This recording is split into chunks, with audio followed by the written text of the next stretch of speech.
안녕하세요. 2편입니다. 아까 설명드렸듯이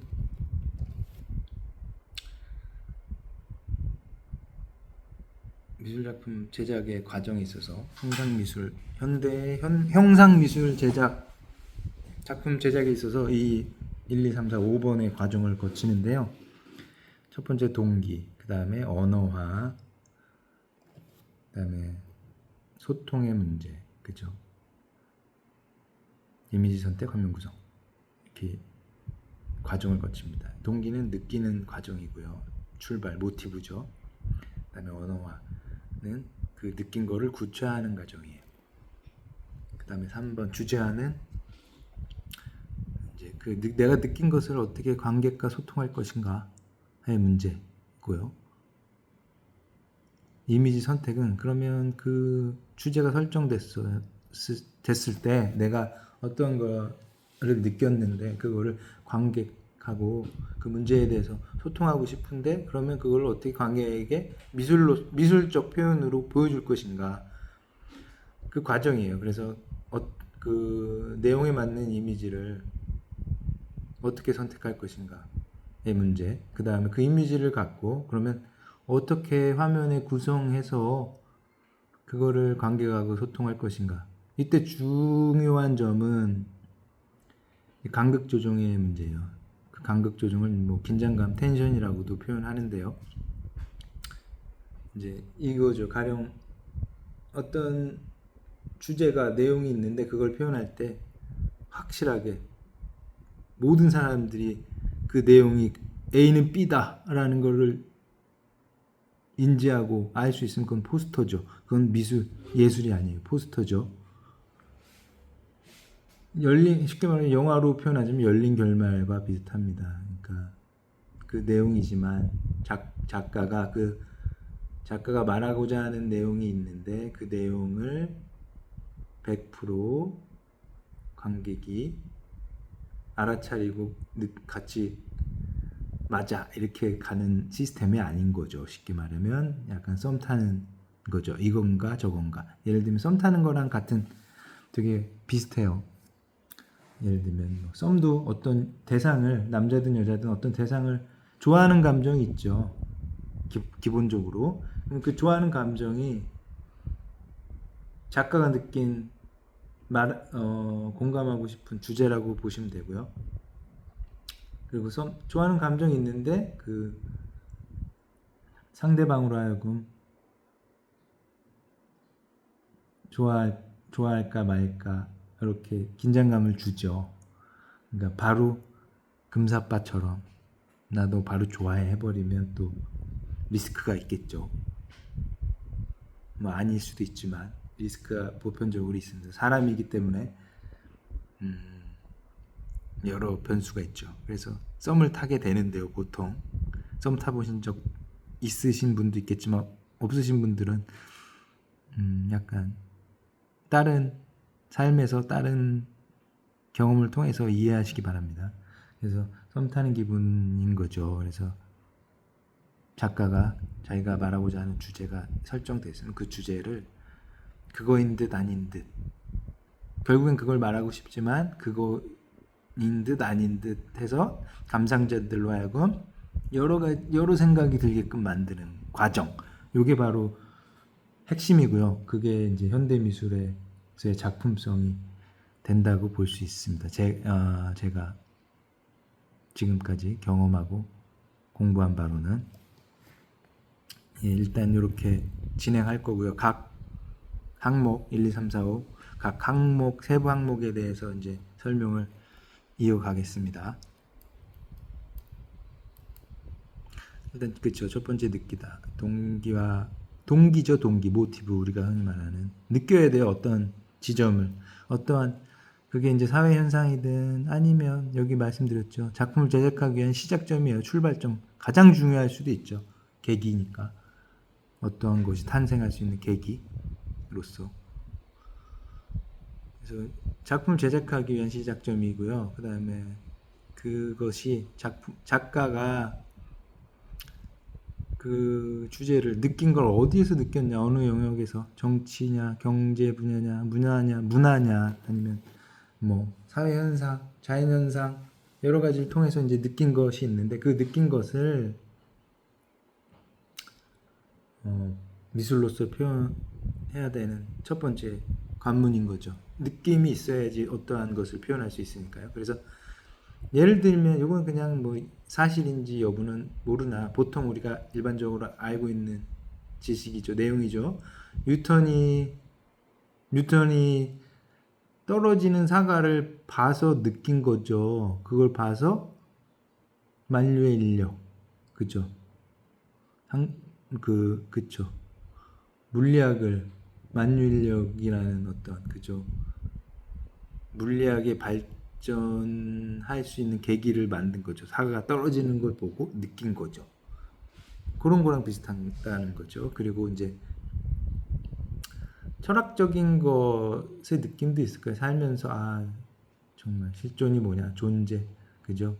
실제, 진짜가 뭐냐 이런 물음들이 있을 건데 문득문득 들겠죠. 그럼 그런 거에 대해서 어떤 내가 실존 문제 아니면 실제 문제에 대해서 한번 내 생각을 감격하고 소통해 봐야겠다 했을 때 어떤 느낌이겠죠. 이것도. 그 다음에 이제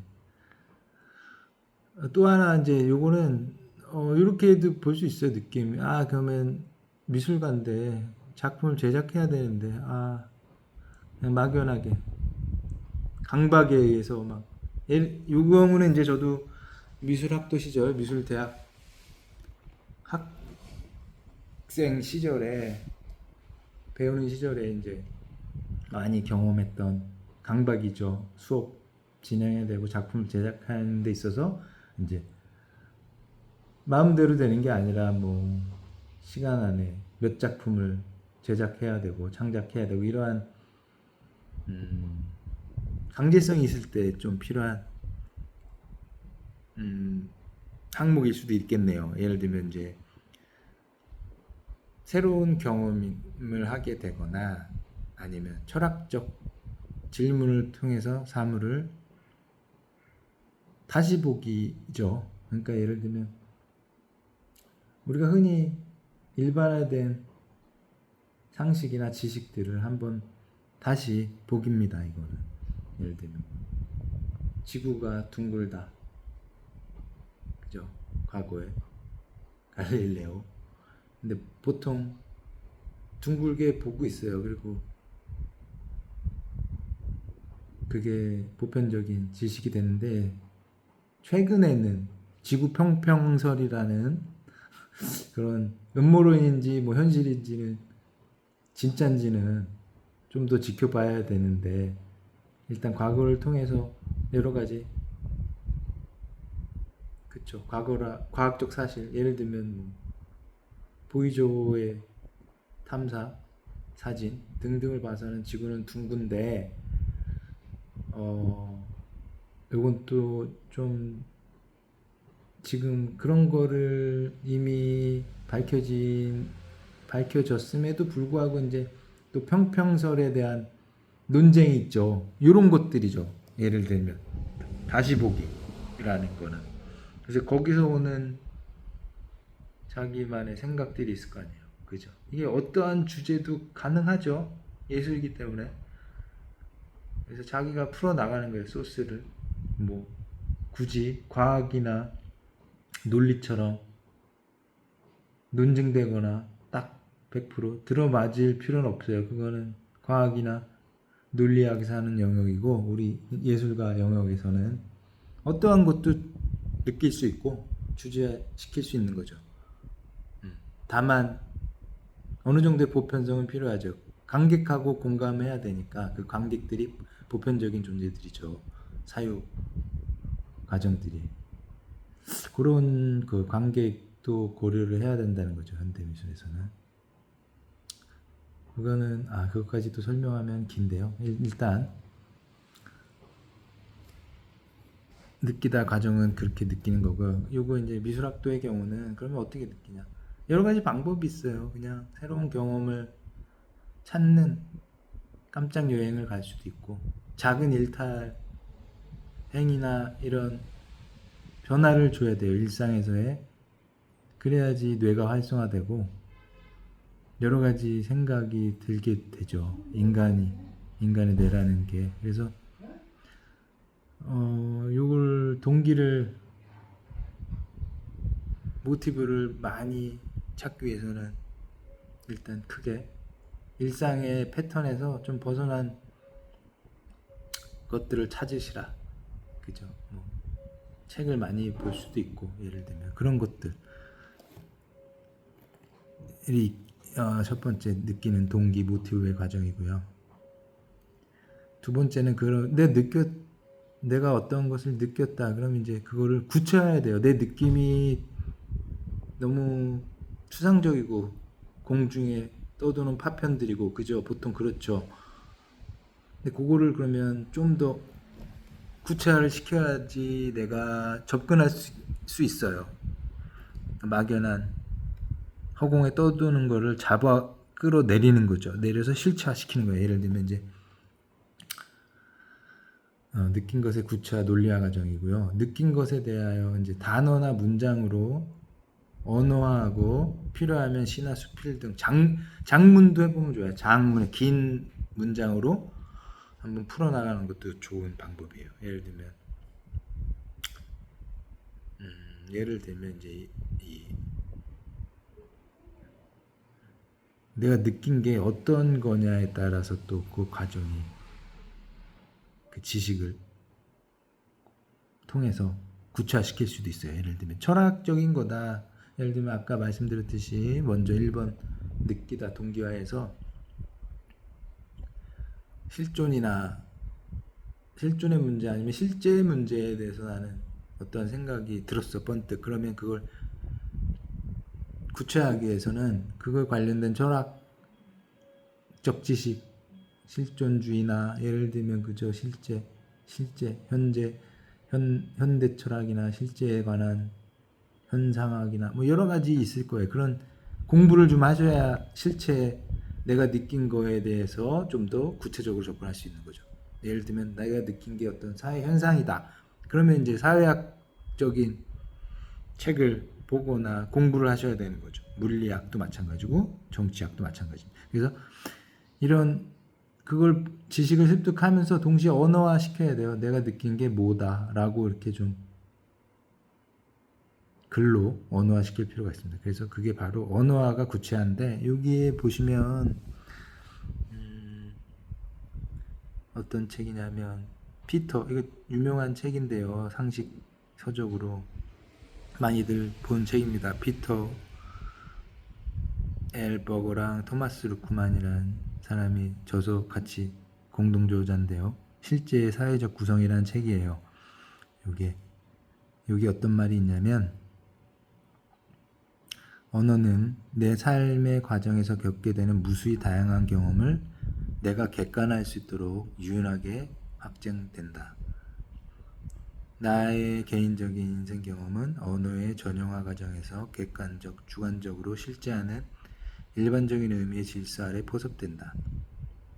언어는 공유된 경험들을 객관화하고 그것을 언어 공동체 안에 있는 모든 사람에게 이용 가능한 것으로 만들어서 집합적인 지식 저장고의 기초이자 도구가 되게 된다.